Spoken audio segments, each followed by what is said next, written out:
ஸ்டாலின் வந்து டெல்லி தலைமை சொல்லி தான் ஒவ்வொருடைய கருத்துக்களும் பதில் சொல்ல இயலாது.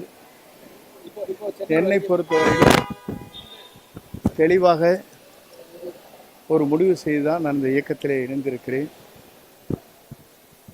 மற்றவர் கருத்துக்கள் சொல்லியோ மற்றவர் கருத்துக்களை ஏற்றோ நான் இந்த இயக்கத்தில் இணையவில்லை.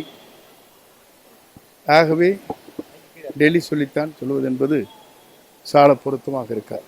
தூய்மை ஆட்சி அமையும் அப்படின்னு சொல்றாரு. அப்ப அதிமுக ஆட்சியில் தூய்மை ஆட்சி அமையலையா? ஏங்க நான் ஆட்சி சிஎம் இருக்கும்போது அவர் மினிஸ்டர் இருந்தாருன்னு கேட்கிறாரு.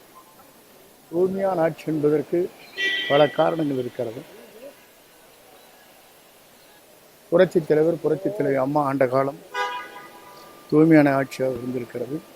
ஒரு காலத்தில் நாங்கள் பின்பற்றினோம். ஆகவேதான் அன்றைய தினம் வெற்றி என்ற இலக்கை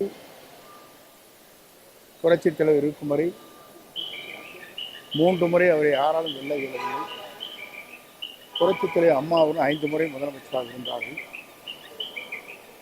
இப்போது மக்களுடைய தீர்ப்பை பொறுத்தவரையில் 2021 என்ன தீர்ப்பு வழங்கப்பட்டிருக்கிறது என்பதை அவருக்கு அது பதிலாக இருக்கும். நீங்க காலக்கெடு விதிச்சீங்க. அந்த குறிப்பிட்ட அந்த காலக்கெடு குறிப்பிட்டு அவர் வந்து இல்ல காலக்கெடு இல்ல அவருக்கு காலக்கெடு விதிக்கவில்லை. நீ முதல்ல பத்திரிகை என்பது தெரிந்து கொள்ள வேண்டும். நீங்க இந்த கேசட்டை போட்டு பார்த்தாலே தெரியும். 5 நாட்களுக்குள் பேச்சுவார்த்தை துவங்க வேண்டும். 1 மாதம் அல்லது 1.5 மாதம் எடுத்துக்கொள்ளலாம். அதற்கு பிறகு யாரை சேர்த்தலாம் சேர்த்த வேண்டும் என்பது பொதுச் செயலாளர் தான் முடிவு செய்ய வேண்டும் என்று சொல்லியிருக்கிறேன். ஒரு கருத்தை சொல்வதற்கு சுதந்திரம் அங்கே வேண்டும். முதலே தெரிந்து கொள்ள வேண்டும்.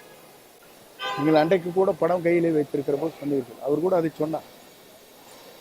நான் இங்கே விவசாய நிலத்துக்காக சென்றேன். அவர் படம் இல்லை, அம்மா படம் இல்லை, தலைவர் படம் இல்லை என்று சொன்னார் என்று குறிப்பிட்டார். இதே விவசாயிகள் நடத்திய ஒரு நிகழ்ச்சி அங்கே காவிரி டெல்டா பகுதியில் விவசாயிகளுக்கு சிறப்பு மண்டலமாக அறிவிக்கின்ற போது அன்றைக்கு விவசாயிகள் தலைவர் அம்மா படத்தையெல்லாம் வைத்துத்தான் நிகழ்ச்சி நடத்தினார்கள். இந்த நிகழ்ச்சியை பொறுத்தவரையிலும் எல்லோரும் சேர்ந்து நடத்திய நிகழ்ச்சி. ஆகவே இந்த கருத்துக்கள் சொல்வதற்கு என்ன காரணம் என்று சொன்னால், புரட்சித் தலைவரால் புரட்சித் தலைவர் அம்மானால் அடையாளம் காட்டவரும் நாம் அனைவரும். ஆகவேதான் அந்த கருத்தை அந்த இடத்திலே நான் சொன்னேன். அவர் வந்து நேற்று குறிப்பிட்ட சொல்லுங்கள், கட்சியில 2 வருஷமா விசுவாசமா இல்ல செங்கோட்டையன் அவர்கள், இங்க இருந்தே எங்களுக்கு எதிரான நிலையில செயல்பட்டாரு அப்படின்னு. அவருடைய கருத்து அப்படி இருக்கிறது. என்னை பொறுத்தவரை அது போன்று இல்லை.